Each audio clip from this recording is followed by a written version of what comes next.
Je me présente, Antoine Mouabi Dzan Boussegou, élève de 5e secondaire.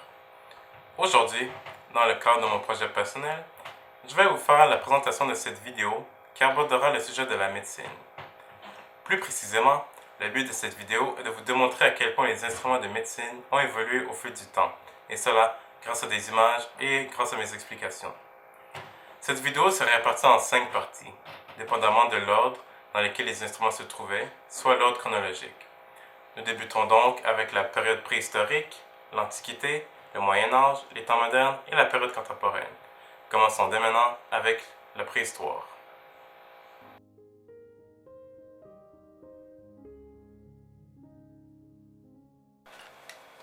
Lors de la préhistoire, très peu de pratiques chirurgicales étaient effectuées. Évidemment, cela va de soi, puisqu'à cette époque, les hommes n'avaient pas les mêmes connaissances ni les mêmes techniques anatomiques que nous possédons de nos jours, rendant les opérations très compliquées. Toutefois, une chose est bien sûre, la première intervention chirurgicale se déroulait à cette époque, plus précisément au néolithique, et elle se dénommait la trépanation. Vous devez sûrement vous demander qu'est-ce que la trépanation. La trépanation est l'acte de perforer la boîte crânienne à l'aide d'un trépan, généralement en formant un trou de forme circulaire. Comme nous pouvons le voir, le trépan de cette époque était un matériau très rudimentaire, avec des matières premières. On utilisait soit des silex très tranchés ou des coquillages affûtés, tandis qu'en Amérique latine, avec les Incas, nous utilisions déjà le tumi, qui est le couteau religieux de l'époque. Malheureusement, cette pratique a laissé beaucoup de morts, puisque c'était une technique qui était très mal supervisée et encadrée à l'époque. Toutefois, elle a réussi à sauver beaucoup plus de gens, ce qui fait que c'est une technique très moderne de cette époque. Les causes entourant cette technique sont encore mystérieuses de nos jours. Nous savons que nous reproduisons la même technique aujourd'hui pour extraire le pus qui se trouve à une certaine région de la boîte crânienne. Mais à cette époque, les historiens pensent qu'ils faisaient cette pratique afin d'extraire le mauvais esprit qui se trouvait dans le corps du patient. Selon vous, au Moyen Âge ou à l'Antiquité même, est-ce que les techniques se sont améliorées ou est-ce que les instruments qu'on utilisait comme les trépans étaient mieux utilisés?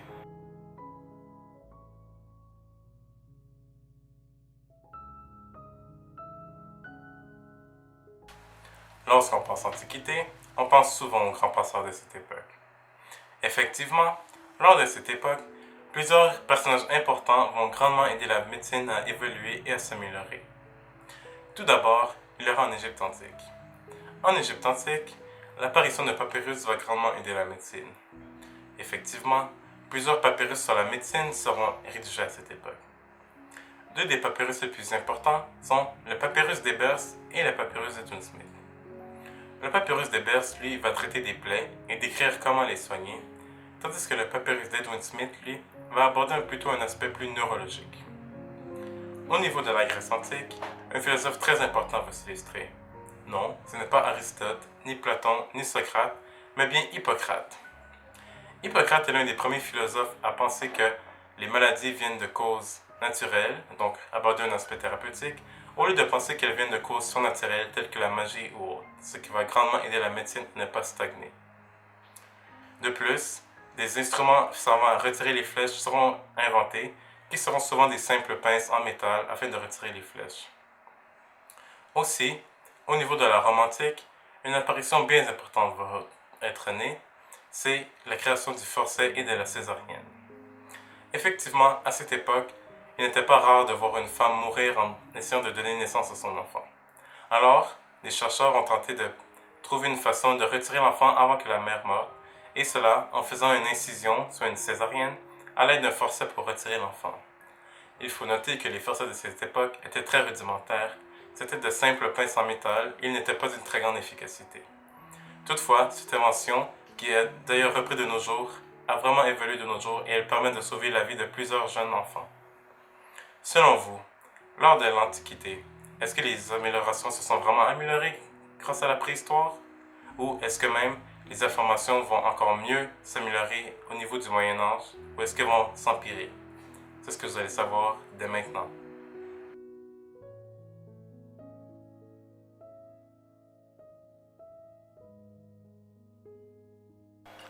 Malheureusement pour la période du Moyen Âge, l'Europe va sombrer dans une très grande ignorance à cette époque. Effectivement, Le fait que plusieurs écrits de l'Antiquité soient disparus ou bien détruits va faire en sorte que plusieurs connaissances seront oubliées, et le fait que le clergé qui monte en force avec la religion sans en prendre le pouvoir va faire une très grande censure sur la population au niveau de la médecine et tout autre. De plus, les écoles chirurgicales seront totalement absentes au niveau de l'Europe, ce qui fait qu'aucune éducation et enseignement ne sera fait au niveau de l'enseignement chirurgical, ce qui va faire encore sombrer beaucoup plus l'Europe au niveau de cette période-ci. Toutefois, une très bonne nouvelle, dans le monde arabe, plusieurs grandes innovations et expériences se font à ce niveau. L'un des personnages les plus importants auxquels je pense est Abul Qasis. Abul Qasis est très important puisqu'il a écrit un ouvrage qui se dénomme le Tarsif. Dans cet ouvrage du Tarsif, on découvre près de 200 instruments médicaux qui n'avaient d'ailleurs jamais été répertoriés et n'ont jamais été utilisés par d'autres chirurgiens. Le fait qu'on découvre ces instruments est très important, puisque ces instruments seront utilisés par d'autres chirurgiens afin d'avoir un usage que d'autres instruments ne pouvaient pas accomplir avant, ce qui fait que ça va sauver beaucoup de vies et va d'ailleurs augmenter beaucoup les innovations faites à la médecine. De retour en Europe, le clergé va finalement changer d'idée et allouer le droit d'opérer aux médecins chirurgiens, qui seront d'ailleurs des barbiers. Bien évidemment, on donne ce rôle aux barbiers puisque ceux-ci ont une expertise avec tout ce qui est éléments tranchants, donc ils ont quelconque expérience afin de trancher les humains. D'ailleurs, on va leur allouer au moins une période de dissection de mort par année afin que ceux-ci puissent s'épanouir dans leur apprentissage de barbier chirurgien. Toutefois, ce droit d'opérer les patients sera tout de suite bafoué et on va totalement enlever le fait d'opérer aux chirurgiens, ce qui fait que l'Europe va sombrer encore plus longtemps dans le désespoir. Selon vous, est-ce que la période du temps moderne, la Renaissance, va finalement aider la médecine à revenir?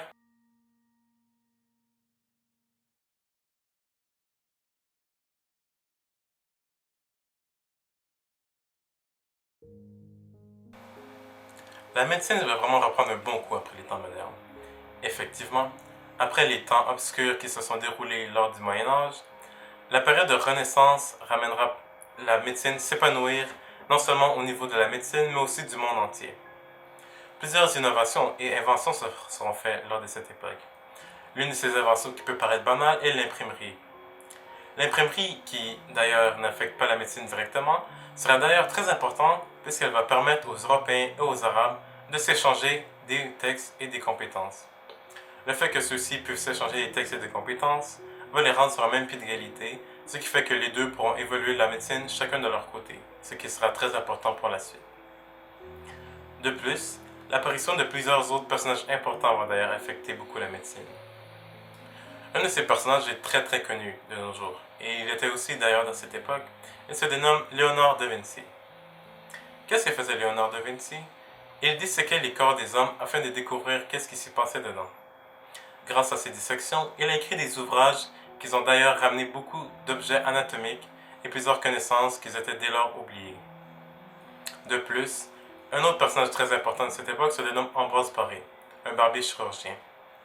Celui-ci va prouver qu'il ne faut pas cautériser les plaies, qui était la façon qu'on utilisait avant de brûler la plaie jusqu'à stopper l'hémorragie, mais qu'il faut plutôt les recoudre. De cette façon, non seulement l'opération est moins douloureuse pour le patient, mais elle est aussi plus efficace afin de stopper l'hémorragie. Selon vous, est-ce que lors de la période contemporaine, la période de nos jours, les instruments se sont améliorés, ou est-ce que les techniques qu'on utilise sont maintenant les mêmes?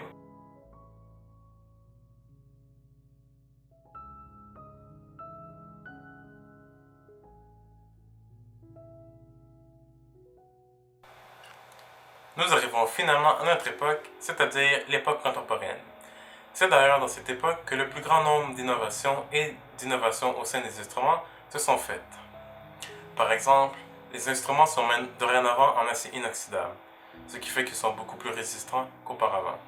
Et ils sont aussi stérilisés, ce qui fait que les bactéries qui étaient auparavant présentes sur les instruments sont toutes nettoyées et que les maladies infectieuses sont en beaucoup moins grande proportion dans notre société. De plus, les instruments sont beaucoup plus précis, ce qui aide beaucoup les opérations en les rendant beaucoup plus simples. Et il y a d'ailleurs une beaucoup plus grande quantité d'instruments pour un seul usage, alors qu'auparavant, il n'y avait qu'un seul instrument pour plusieurs usages, ce qui fait que les instruments n'étaient pas perfectionnés pour un seul usage en particulier. et que dorénavant, les traces que l'on laisse en faisant les opérations sur les patients sont beaucoup moins grosses, ce qui fait le contentement du patient de son côté.